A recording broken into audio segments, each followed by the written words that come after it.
اگر رسول الله نامش سبب قبول شدن توبه میشد به امت خود تعلیم میداد یا نه؟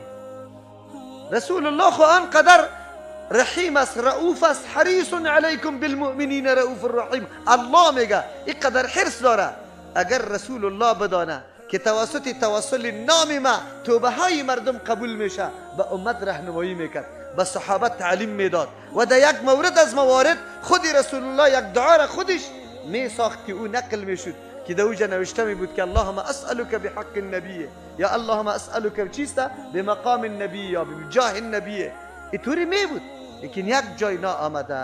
پس عدم نقل از خودی رسول الله، از صحابه کرام، از تابعین دلیل قوی بالای عزیز که توسل به ذوات قطعا نبوده و نیسته.